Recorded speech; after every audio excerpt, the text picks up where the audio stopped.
Hello student, अब हम देखेंगे मस्ग्रेव का अधिकतम सामाजिक लाभ सिद्धांत। कल मैंने डाल्टन के बारे में कुछ आपको बताया था। अब हम देखते हैं मस्ग्रेव के बारे में कि रियल में मस्ग्रेव ने अधिकतम सामाजिक लाभ के बारे में अपनी क्या थ्योरी दी। तो मस्ग्रेव ने सबसे पहले हमारे को इस प्रकार का एक ग्राफ बनाना है। ग्राफ में आपको ये आपका पॉजिटिव एक्सिस है और ये आपका नेगेटिव एक्सिस है। यहाँ पर आपको नेगेटिविटी को शो करना है, यहाँ पर आपको पॉजिटिविटी को शो करना है। और इस स्टाइल से जो है आपको मार्जिनल सेटिस्फेक्शन बेनिफिट्स जो आपको सबसे पहले यहाँ पर दिखाना है, बेनिफिट को दिखाना है, सोशल बेनिफिट को, मार्जिनल सोशल बेनिफिट को दिखाना है। यह आपका हाईएस्ट से होता हुआ इस स्टाइल से लोएस्ट पॉइंट पर जाता है। उसके बाद आपको सेटिस्फेक्शन को दिखाना है। तो सेटिस्फेक्शन जो नेगेटिव था वो इस स्टाइल से हाई था, हाई होते होते होते होते फिर स्लो हो गया और सेटिस्फेक्शन जो है वो आपका मार्जिनल सोशल सेटिस्फेक्शन जो है वो सेक्रीफाइस जो है वो आपका इस स्टाइल से हो गया। तो ये ग्राफ जो है, ये कर्व जो है आपका वो है मार्जिनल सोशल सेक्रीफाइस कर्व है। अब ये आपका इस स्टाइल से है और ये आपका इस स्टाइल से है।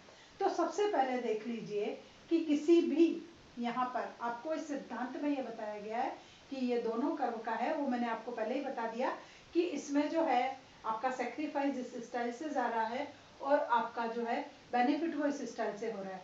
बेनिफिट आपका जो है वो कंटिन्यूस लोअर होता जा रहा है, हाईएस्ट से लोएस्ट पॉइंट पे आ रहा है और सेक्रीफाइस आपका कंटिन्यूस नेगेटिविटी में इंक्रीज होता जा रहा है।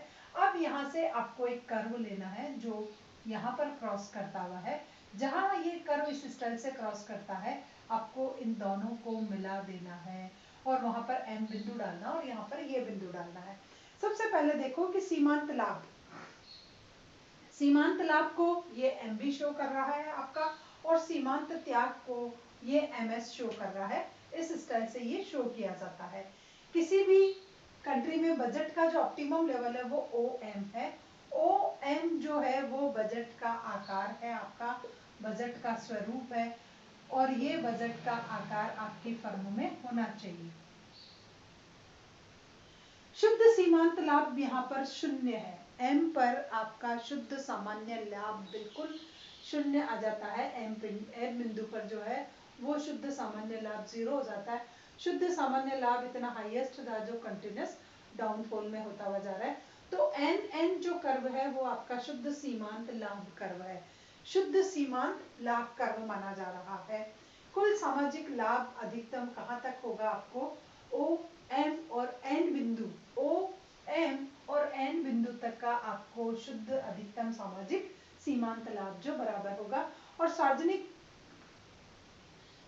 व्यय से प्राप्त कुल सामाजिक लाभ अधिकतम ओ एम एन है, आपको ये आपको अधिकतम मिलेगा। और सार्वजनिक व्यय से होने वाली जो भी है आपकी जो सीमांत वो घट रही है, इसलिए ये वक्र बाएं से दाएं गिर रहा है। ये वक्र आपका बाईं ओर से दाईं ओर गिर रहा है क्योंकि आपको प्राप्त होने वाला जो सामाजिक उपयोगिता है वो लगातार गिरती जा रही है।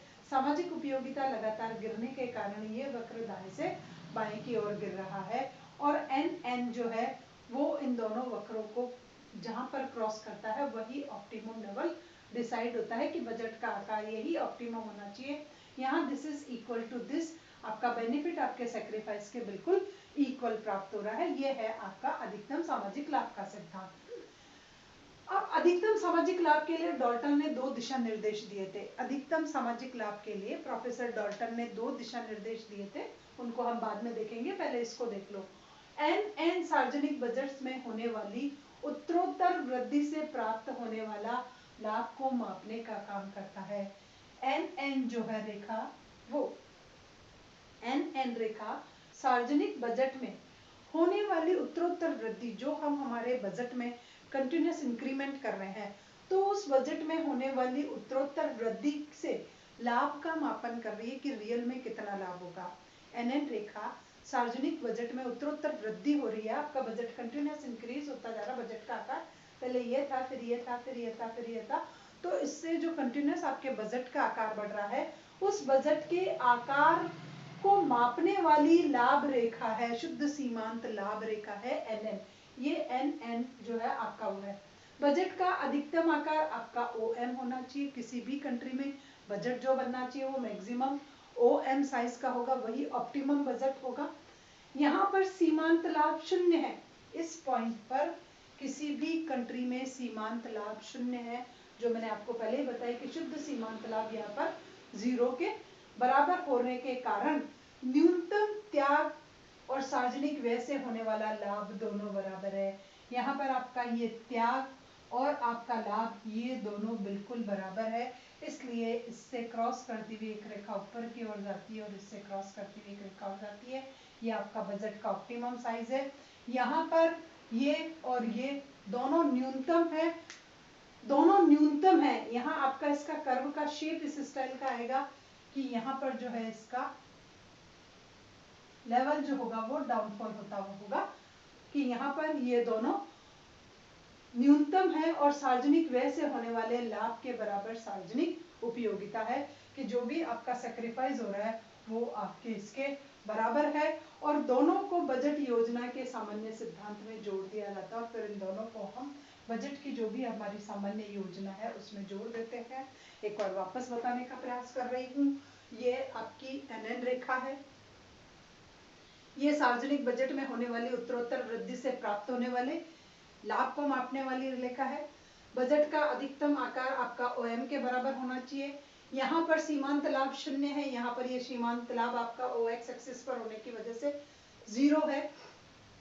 और इस प्रकार करों के कारण होने वाला न्यूनतम त्याग, करों के कारण होने वाला न्यूनतम त्याग है, करों के कारण होने वाला न्यूनतम त्याग का बिंदु, न्यूनतम त्याग और सार्वजनिक व्यय से होने वाला लाभ, सार्वजनिक व्यय से होने वाले लाभ दोनों बजट योजना के बराबर है।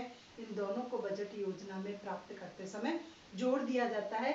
ये है मेस्ग्रेव का मॉडल और मेस्ग्रेव बता रहा है कि OMN जो है वो अधिकतम सामाजिक लाभ को बता रहा है। अब राजस्व अधिकारियों को अपनी गतिविधियों को M बिंदु से आगे नहीं बढ़ाना चाहिए। किसी भी कंट्री का जो भी पब्लिक फाइनेंस का जो भी डिपार्टमेंट है उसमें अपने बजट को OM से ज्यादा अपनी गतिविधियों को आगे नहीं बढ़ाना चाहिए। इससे ज्यादा न तो सार्वजनिक व्यय करना चाहिए और इससे ज्यादा करारोपण भी नहीं करना चाहिए। तो बजट को अपनी OM से ज्यादा आगे नहीं बढ़ाना चाहिए, क्योंकि कुल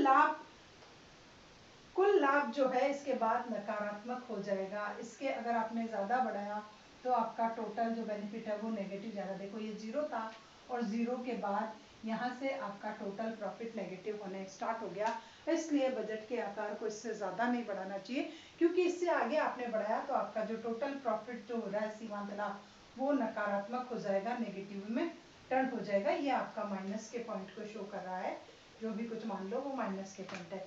इसलिए करों का न्यूनतम त्याग अधिकतम लाभ के बराबर है। यहाँ पर करों का न्यूनतम त्याग आपके अधिकतम लाभ के बिल्कुल बराबर माना जा रहा है। तो इस प्रकार का ये डायग्राम आपका इसमें है। अब अधिकतम सामाजिक लाभ के लिए डाल्टन ने 2 दिशा निर्देश दिए। ये पूरा आपका मेस्ग्रेव का मॉडल है कि मेस्ग्रेव ने आपको क्या बताया है। अब है अधिकतम सामाजिक लाभ के लिए डाल्टन ने 2 दिशा निर्देश दिए, 2 डायरेक्शन बताई है डाल्टन ने कहा कि अगर किसी भी कंट्री में आप मैक्सिमम सोशल वेलफेयर को अचीव करना चाहते हो तो उसके लिए 2 दिशा निर्देश है और उनका पालन करना राजकोषीय अधिकारियों के लिए अनिवार्य है। कि किसी भी कंट्री में अगर मैक्सिमम सोशल वेलफेयर चाहते हो तो उस कंट्री के जो पब्लिक फाइनेंस के ऑफिसर्स है उनको 2 डायरेक्शंस को फॉलो करना कंपलसरी होता है, तभी जाकर के कंट्री में मैक्सिमम सोशल वेलफेयर हो जाएगा। तो पालन राजकोषीय अधिकारियों व बजट के निर्माताओं को करना पड़ता है। पहला है समसीमांत त्याग की दिशा की प्राप्ति करना और दूसरा समसीमांत लाभ की दिशा की प्राप्ति करना। पहला जो है वो है समसीमांत त्याग की दिशा प्राप्त करना और दूसरा है समसीमांत लाभ की दिशा को प्राप्त करना। इन दोनों को हम विस्तृत रूप से फिर अब आगे देखने का प्रयास करेंगे। यहाँ इस ग्राफ को थोड़ा और अच्छे से देख लेना आप लोग।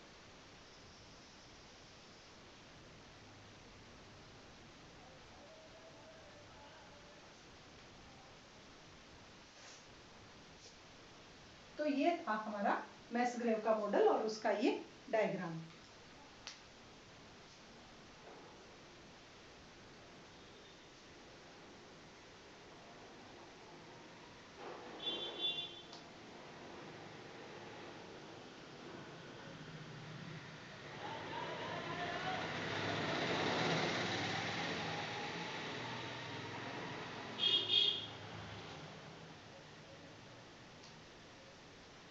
होता है कि राजस्व व्यय का अनुकूलतम आवंटन। जैसा कि इन्होंने कहा कि सबसे पहले सम सीमांत त्याग की दिशा की प्राप्ति करना और सम सीमांत लाभ की दिशा की प्राप्ति करना। तो राजस्व का जो है वो अनुकूलतम आवंटन होना चाहिए। राजस्व का अनुकूलतम आवंटन,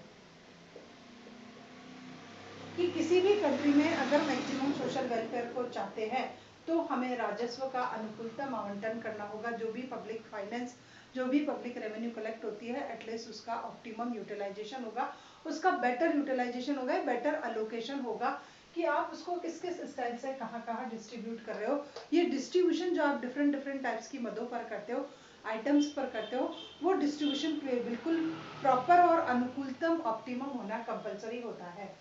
तो सबसे पहला है कि सामाजिक लाभ तब प्राप्त होगा जब सामाजिक व्यय की औसत उपयोगिता अधिकतम हो। किसी भी कंट्री में अगर आपको सामाजिक लाभ चाहिए, कोई भी कंट्री चाहती है कि सोशल वेलफेयर उस कंट्री का हाई हो, तो सोशल वेलफेयर तभी ज्यादा होगा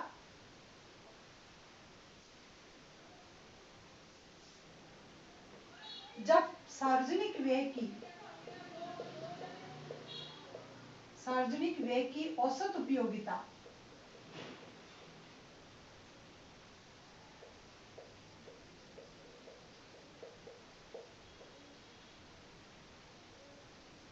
अधिकतम हो। सबसे पहली बात कि हम किसी भी कंट्री में राजस्व का अनुकूलतम आवंटन होना चाहिए। उसके लिए सामाजिक लाभ कभी भी तभी प्राप्त होगा, किसी भी देश में सामाजिक लाभ तब मिलेगा, सामाजिक लाभों की प्राप्ति तब होगी जबकि सार्वजनिक व्यय की औसत उपयोगिता बराबर हो। जो भी सार्वजनिक व्यय किया जा रहा हो, जो भी उसकी हर यूनिट की, सार्वजनिक व्यय की हर यूनिट की एवरेज जो यूटिलिटी है एटलीस्ट वो अधिकतम हो, तब जाकर के अधिकतम सामाजिक लाभों की प्राप्ति होगी और इस प्रकार सार्वजनिक व्यय से अधिकतम संतुष्टि प्राप्त हो सकेगी। इस प्रकार इस सार्वजनिक व्यय के माध्यम से हम अधिकतम संतुष्टि को प्राप्त करेंगे।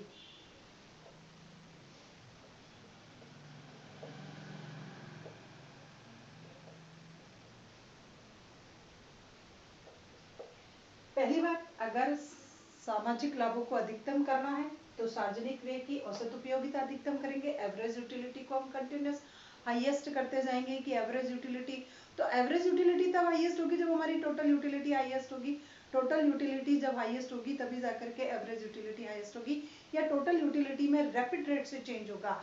जब कभी भी किसी देश में सार्वजनिक व्यय किया जाता है तो सार्वजनिक व्यय की हर मद से प्राप्त होने वाली कुल उपयोगिता जब तेज गति से बढ़ेगी, तीव्र गति से बढ़ेगी, तभी जाकर के उस देश में औसत उपयोगिता और सार्वजनिक व्यय की मद से जो है वो तीव्र गति से बढ़ पाएगी। और जब सार्वजनिक व्यय की औसत उपयोगिता अधिक हुई तो इस प्रकार हम सार्वजनिक व्यय के माध्यम से, सार्वजनिक व्यय के माध्यम से हम जो है वो अधिकतम संतुष्टि को प्राप्त करने का प्रयास करेंगे कि जो हम करते जा रहे हैं यूनिट, उससे हम मैक्सिमम सोशल वेलफेयर को अचीव करने की प्राप्त करेंगे। और सरकार को क्या करना है, सार्वजनिक मद जब सरकार सार्वजनिक व्यय करती है सरकार, तो सरकार को सार्वजनिक व्यय से अधिकतम लाभ प्राप्त करने के लिए एक मद से दूसरी मद पर व्यय को तब तक ट्रांसफर करते रहना होगा जब तक कि अधिकतम संतुष्टि नहीं मिले। सपोज करो सरकार 1, 2, 3, 4 प्रकार की इकाइयों पर खर्च कर रही है, तो सरकार को अधिकतम संतुष्टि प्राप्त करने के लिए एक से दूसरी पर, दूसरी से तीसरी पर, तीसरी से चौथी पर मदों का हस्तांतरण तब तक करते रहना होगा जब तक कि सार्वजनिक मद से प्राप्त होने वाली सीमांत उपयोगिता अधिकतम नहीं हो जाए। तो इस प्रकार एक मद से दूसरी मद पर व्यय को तब तक स्थानांतरित करते रहना होगा जब तक कि प्रत्येक व्यय से प्राप्त होने वाली सीमांत संतुष्टि बराबर नहीं हो जाए। Marginal utility of x is equal to marginal utility of y equal to marginal utility of z is equal to marginal utility of a।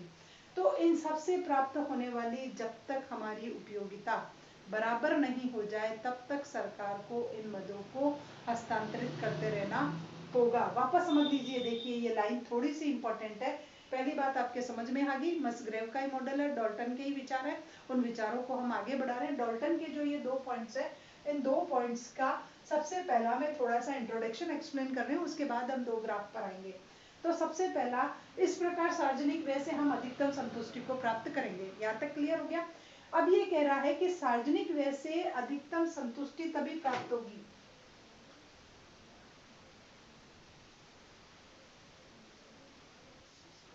किसी भी देश में अगर हम सार्वजनिक व्यय से संतुष्टि प्राप्त करना चाह रहे हैं, सार्वजनिक व्यय से तभी संतुष्टि प्राप्त होगी जब एक मद से दूसरी मद पर, एक मद से दूसरी मद पर व्यय को तब तक स्थानांतरित करना होगा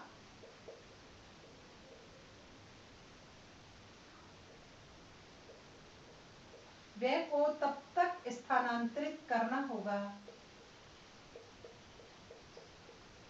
सार्वजनिक व्यय की एक मद से दूसरी मद पर व्यय को तब तक स्थानांतरित करते रहना होगा जब तक कि प्रत्येक मद से प्राप्त होने वाली सीमांत संतुष्टि बराबर नहीं हो जाए। जब तक कि प्रत्येक व्यय से प्राप्त होने वाली सीमांत संतुष्टि बराबर ना हो जाए।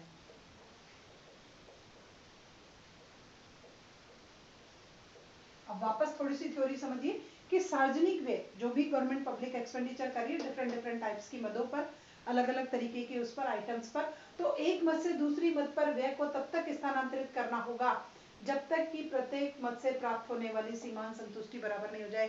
गवर्नमेंट एक यूनिट पर करती है, 2 पर करती है, तीसरा करती है, सेम कभी एजुकेशन पे कर रही है, कभी लिटरेसी पे कर रही है, कभी हेल्थ पे कर रही है, तो उसको ट्रांसफर करते रहना होगा इस पे और उसको सभी से प्राप्त होने वाली जब तक सीमांत संतुष्टि बराबर नहीं हो जाए तब तक गवर्नमेंट को जो है वो अपनी मदों को ट्रांसफर करते रहना होगा।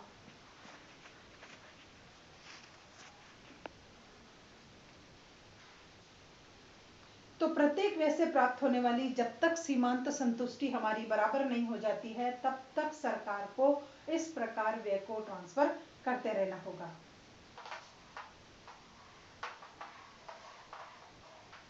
अब आते हैं कि न्यूनतम कुल त्याग प्राप्त करने के लिए अब आपको क्या करना है, इस वाली बात को समझना है, सेकंड विचार को। न्यूनतम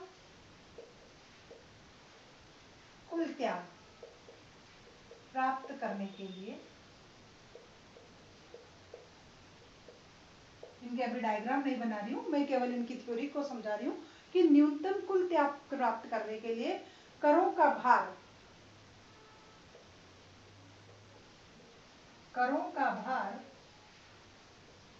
विभिन्न साधनों में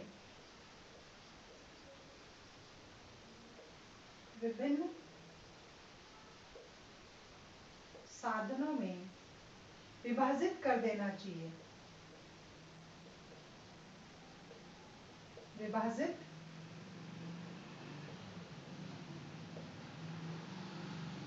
कर देना चाहिए ताकि प्रत्येक सूत्र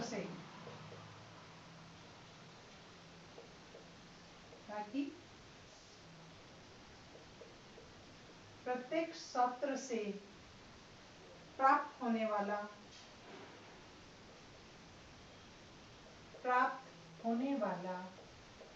सीमांत त्याग बराबर हो।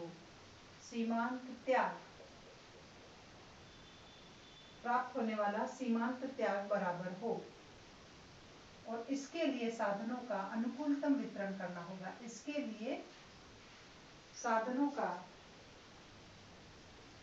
अनुकूलतम आवंटन करना होगा। यही अपनी थ्योरी थी कि अनुकूलतम आवंटन करना होगा। अब दूसरी बात, पहली बात हमने समझ ली कि सम सीमांत लाभ की दशा प्राप्त करने के लिए हमें क्या करना चाहिए, हर एक्सपेंडिचर को इस स्टाइल से डिस्ट्रीब्यूट करो कि मैक्सिमम बेनिफिट हो। अब है न्यूनतम कुल त्याग को प्राप्त करने के लिए कि एटलीस्ट सैक्रिफाइस का लेवल लोअर टू लोअर हो। गवर्नमेंट को इसी बात के लिए एफर्ट्स लगाने चाहिए कि लोगों को कर लगाने से त्याग की कम से कम अनुभूति हो। तो इसको प्राप्त करने के लिए करों का भार विभिन्न साधनों में विभाजित कर देना होगा। कर से जो बर्डन क्रिएट हो रही है उसको थोड़ा सा डिस्ट्रीब्यूट कर देना चाहिए ताकि प्रत्येक सूत्र से प्राप्त होने वाला सीमांत त्याग बराबर हो। हर टैक्स से जो आपको सोशल जो मार्जिनल जो सेक्रीफाइस का लेवल प्राप्त हो रहा है एटलीस्ट वो इक्वल हो। जितनी बार आप टैक्स का इम्पोज करते हो तो उस टैक्स के इम्पोज करने के बिहाफ पे जो सोशल सेक्रीफाइस का लेवल आपको एटलीस्ट मिल रहा है वो आफ्टर एवरी टैक्सेस आपको सोशल सेक्रीफाइस का लेवल बराबर हो, तो ताकि प्रत्येक सूत्र से प्राप्त होने वाला सीमांत त्याग जो है वो बराबर हो सके। और इसके लिए साधनों का अनुकूलतम आवंटन जरूरी है ताकि सीमांत त्याग क्या होगा, विभाजित कर देना चाहिए ताकि प्रत्येक सूत्र से प्राप्त होने वाला सीमांत त्याग बराबर हो, आवंटन बराबर है। और ऐसा हमें तब तक करना चाहिए, ऐसा तब तक करना चाहिए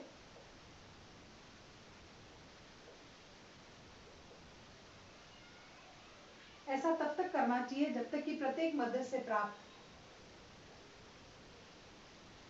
प्रत्येक कर से प्राप्त त्याग बराबर ना हो जाए, प्रत्येक कर से प्राप्त त्याग बराबर ना हो जाए। तो हमें टैक्स को इम्पोज करके चाहे एक बार टैक्स लगाया दूसरी बार तो भी है, आपको एवरी टाइम्स आपको इवेल्युएट करना पड़ेगा कि आफ्टर एवरी टाइम्स सेक्रीफाइस का लेवल जो है वो सेम हो। तो सबसे पहला सम सीमांत त्याग की दशा प्राप्त करनी है कि आपको हर समय सेम सेक्रीफाइस का लेवल मिले, और सम सीमांत लाभ की दशा को प्राप्त करनी है कि आपको एवरी टाइम जो है वो इक्वल बेनिफिट का लेवल जो है अचीव हो। अब इसके दो ग्राफ आएंगे, उन दो ग्राफ्स को मैं आपको आगे एक्सप्लेन करूंगी।